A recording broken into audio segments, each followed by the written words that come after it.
Hello दोस्तों, यदि आप किसी ऐसे एरिया में रह रहे हो जहां पर पोल्यूशन बहुत ज़्यादा है और यदि आप अपने हेल्थ को बचाना चाहते हो और अपनी हेल्थ को बेटर रखना चाहते हो, यदि आपको बीपी, शुगर, कोलेस्ट्रॉल, अस्थमा या इस तरह की प्रॉब्लम है और वातावरण में एयर पोल्यूशन है, तो क्या चीज़ें आपको नहीं करनी चाहिए, कौन कौन सी सबसे वर्स्ट हैबिट्स है जो किसी व्यक्ति को अवॉइड करना चाहिए यदि किसी ऐसे एरिया में रह रहा है जहां पोल्यूशन का प्रॉब्लम है। आज उसके बारे में बात करेंगे।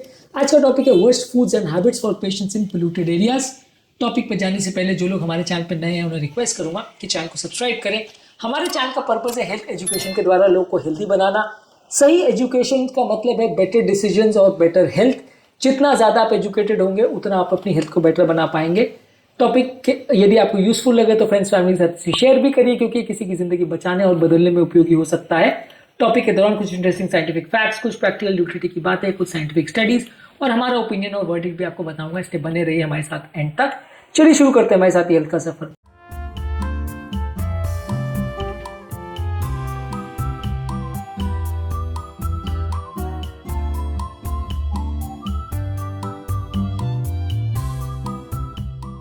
आपकी नजर में सबसे बुरी हैबिट कौन सी है पोल्यूशन से रिलेटेड प्रॉब्लम्स को करने के लिए? कमेंट सेक्शन में लिखकर मैं बताएं। एयर पोल्यूशन आपकी बॉडी में क्रॉनिक इन्फ्लेमेशन प्रोड्यूस करता है, खून को गाढ़ा करता है जिससे हार्ट अटैक लगने का रिस्क बढ़ जाता है, इंसुलिन रेजिस्टेंस करता है जिससे डायबिटीज का रिस्क बढ़ जाता है, नलियों की इनर लाइनिंग को डैमेज करता है जिसकी वजह से हार्ट अटैक लगने का रिस्क बढ़ता है और ओवरऑल आपकी इम्यूनिटी को भी ज्यादा सप्रेस करता है।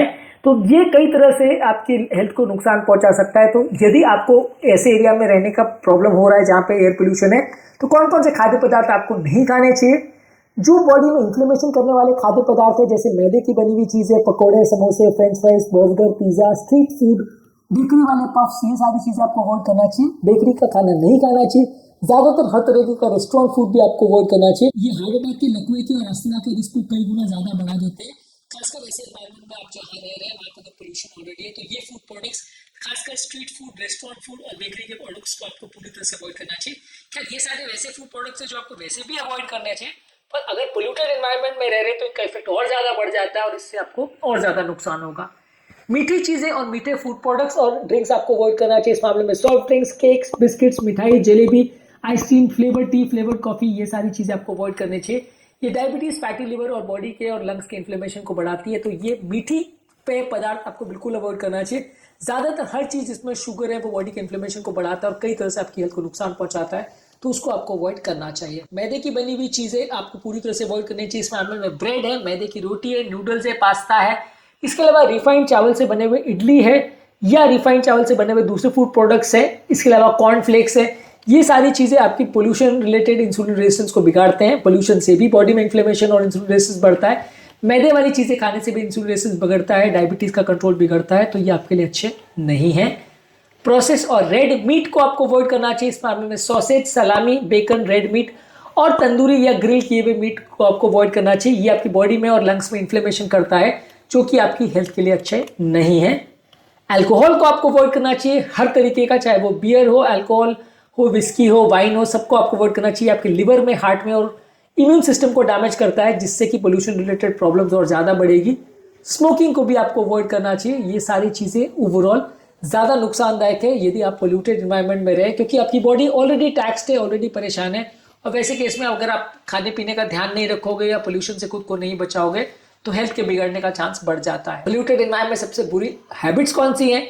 सबसे इंपॉर्टेंट इसमें आपको ध्यान रखने की जरूरत है कि ना तो आप खुद स्मोक करें, ना किसी को आसपास स्मोक करने को दें। यदि आप अगर स्मोक करते हैं और या किसी और को स्मोकिंग करने देते हैं तो ये पूरे आपके हेल्थ को बिगाड़ सकता है। स्मॉग या पोल्यूशन वाला एयर अपने आप में स्मोकिंग जैसे लंग्स को डैमेज करता है, उसके ऊपर यदि आप स्मोकिंग भी करते हैं तो डैमेज कई गुना बढ़ जाता है, क्योंकि स्मॉग और स्मोक जो भी आप किसी भी तरह से ले रहे हैं सब में अंदर पोल्यूटेंट्स या जो पार्टिकुलेट मैटर है वो बहुत सारे तरह से आपके लंग्स को डैमेज करता है। तो स्मोकिंग आपको बिल्कुल अवॉइड करनी है। इसके अलावा आपको अवॉइड करना है हाई AQI वाले डेज में मॉर्निंग वॉक को अवॉइड करना चाहिए। यदि आपके वातावरण में बहुत ज्यादा पोल्यूशन है तो आपको वैसे एनवायरनमेंट में एक्सरसाइज करने को नहीं जाना चाहिए। अगर ऐसे एनवायरनमेंट में आप एक्सरसाइज करते हो तो एक्सरसाइज से आपको फायदा नहीं मिलेगा और डीप इनहेलेशन होगा, सारा टॉक्सिन और ज्यादा अंदर जाएगा। तो ये आपके लिए और ज्यादा नुकसानदायक है कि यदि आप ऐसे एनवायरनमेंट में, खासकर जब स्मॉग या कोहरा है, तो आप अगर बाहर एक्सरसाइज कर रहे हैं तो हेल्थ में जितना भी फायदा होता है उससे ज्यादा आपको नुकसान होगा। इसके अलावा आपको रेगुलरली बाहर खाना नहीं खाना चाहिए। बाहर ज्यादा आप खाना खाते हैं, रेस्टोरेंट फूड अगर लेते हैं तो इसमें भी मौजूद इन्फ्लेमेटरी तत्व ज्यादा होते हैं। उसमें ऑयल का और मैदे का और शुगर का आपका कोई कंट्रोल नहीं रहता है। घर पर ही कोशिश करिए खाना खाने का, ये आपकी ओवरऑल हेल्थ के लिए ज़्यादा अच्छा है। इसके अलावा अगर आप कम पानी पीते हैं तो ये भी आपकी हेल्थ के लिए नुकसानदायक है। ज़्यादा पानी पीने से वो पोल्यूटेंट्स को वॉश आउट करने में आपको मदद करता है, इसलिए आपको ज़्यादा पानी पीना चाहिए यदि आपके इस एनवायरनमेंट में आपको रहना पड़ रहा है जहाँ एयर पोल्यूशन ज़्यादा है। प्रॉपर नींद भी अगर नहीं हो रही है तो ये भी आपके लिए अच्छा नहीं है। अच्छी क्वालिटी की 7-8 घंटे की नींद होना भी आपके बॉडी के स्ट्रेस को, इन्फ्लेमेशन को कम करता है। तो यदि आप पोल्यूटेड एनवायरनमेंट में रह रहे हैं तो 7-8 घंटे की अच्छी क्वालिटी की नींद पर भी फोकस करिए, और ऐसे एनवायरनमेंट में ही सोना चाहिए जहाँ पर प्रॉपरली एयर प्यूरीफायर वगैरह हो। कोशिश करिए कि घर पर ज़्यादातर एयर प्यूरीफायर्स आप इंस्टॉल करें, नहीं तो एयर पोल्यूशन से रिलेटेड प्रॉब्लम ज़्यादा होगी। कौन कौन से लोग हैं जिनमें सबसे ज़्यादा प्रॉब्लम होती है? यदि किसी को डायबिटीज़ है, बीपी है, हार्ट पेशेंट है, ओबेसिटी है, एस्थमा है, फैटी लिवर का प्रॉब्लम है, स्मोकिंग करता है, ये सारे लोगों को सबसे ज़्यादा प्रॉब्लम होती है। तो ये सारे लोगों को आपको ध्यान रखना है कि खाने के प्रति और एयर पोल्यूशन के प्रति और ज़्यादा इनको सचेत रहने की ज़रूरत है और ज़्यादा ध्यान रखने की ज़रूरत है, नहीं तो इनकी हेल्थ और ज़्यादा बिगड़ेगी और वातावरण के पोल्यूशन से होने वाला डैमेज कई गुना और ज़्यादा बढ़ जाएगा। आज के टॉपिक में हमने बात करी क्या क्या ऐसे वर्स्ट हैबिट्स हैं या वर्स्ट फूड प्रोडक्ट्स हैं जो उन व्यक्तियों को नहीं फॉलो करना चाहिए जो व्यक्ति पोल्यूटेड एनवायरनमेंट में रह रहे हैं, यदि आपको अपनी हेल्थ को अच्छा रखना है। उम्मीद करूंगा कि आज के टॉपिक में कुछ नई बातें जानने को मिली होगी। जो लोग हमारे चैनल पर नए हैं, मैं रिक्वेस्ट करूंगा कि चैनल को सब्सक्राइब करें। हमारे चैनल का पर्पज है लोगों को हेल्थ एजुकेशन बांटना। हेल्थ एजुकेशन से लोग अच्छे डिसीजंस लेते हैं और अपनी हेल्थ को बेटर रख पाते हैं। यदि आपको कंटेंट यूजफुल लगे तो फ्रेंड्स फैमिली के साथ इसे शेयर भी करें, क्योंकि कंटेंट किसी की जिंदगी बचाने और बदलने के लिए उपयोगी हो सकता है। आपके कमेंट्स हमें जानने में मदद करते हैं कि आपको हमारा कंटेंट कैसा लग रहा है, प्लस हमारे लिए मोटिवेशन और इंस्पिरेशन का भी काम करते हैं। इसलिए वीडियोस को देखते रहिए, शेयर करते रहिए और हेल्थ के सफर में आगे बढ़ते रहिए।